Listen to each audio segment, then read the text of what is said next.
Hello दोस्तों, कैसे हो आप सभी। उम्मीद करती हूँ कि आप सभी बहुत अच्छे होंगे। तो आज हम अपने चैनल पर फिर से एक नई कहानी ला रहे हैं जो है बहुत ही प्रसिद्ध कहानी महाभारत से। और ये कहानी है परशुराम और कर्ण की। तो चलिए सुनते हैं इस कहानी को। कर्ण द्वापर युग के महान योद्धा में से एक थे, लेकिन उनको मिला श्राप उनकी मौत का कारण बन गया। कर्ण को उनके जीवन काल में 2 श्राप मिले थे। उन्हें पहला श्राप उनके गुरु भगवान परशुराम ने दिया था, जबकि दूसरा श्राप एक ब्राह्मण ने दिया था। कर्ण को बचपन से ही धनुर्धर बनने की चाहत थी, लेकिन सूत पुत्र होने के कारण उन्हें कोई शिक्षा नहीं देता था। जब वह धनुर्विद्या सीखने के लिए गुरु द्रोणाचार्य के पास जाते तो वह भी कर्ण के सुतपुत्र होने के कारण उसे धनुर्विद्या देने से मना कर देते। इससे कर्ण निराश होकर भगवान परशुराम के पास पहुंच जाते हैं, लेकिन भगवान परशुराम भी सिर्फ ब्राह्मणों को ही विद्या देते थे। अब कर्ण किसी भी तरह से धनुर्विद्या सीखना चाहता था, तो वह भगवान परशुराम से झूठ बोलता है कि वह ब्राह्मण है। भगवान परशुराम भी कर्ण को ब्राह्मण समझकर उसे शिक्षा देने लगते हैं। जब कर्ण की शिक्षा ख़त्म होने वाली होती है, तब एक दिन उनके गुरु भगवान परशुराम दोपहर के समय कर्ण की जंघा पर सिर रखकर आराम कर रहे होते हैं।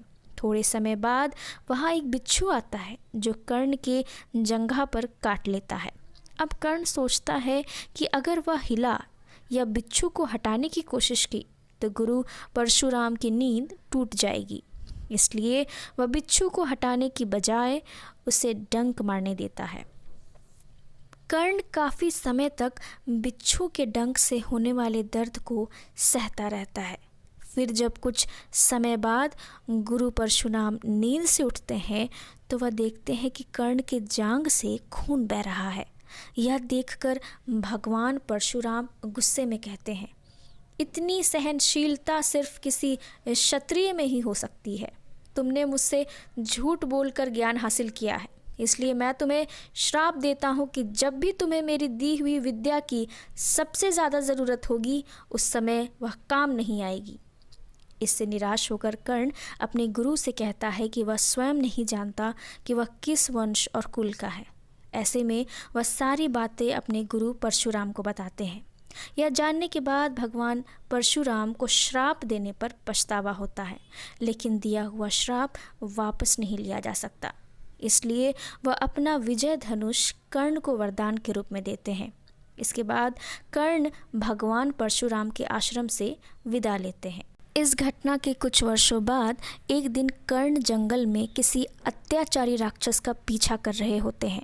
वह राक्षस को निशाना बनाते हुए उसे मारने के लिए बाण चलाते हैं, लेकिन राक्षस अचानक गायब हो जाता है और बाण दलदल में फंसी एक गाय को लग जाता है।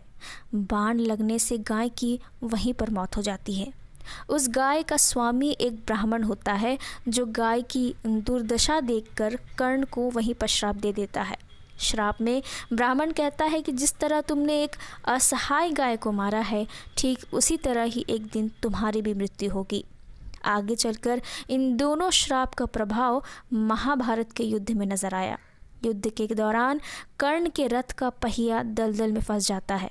जब कर्ण उसे निकालने के लिए रथ से उतरता है, तभी अर्जुन बाण चला देता है, जिससे कर्ण की मृत्यु हो जाती है।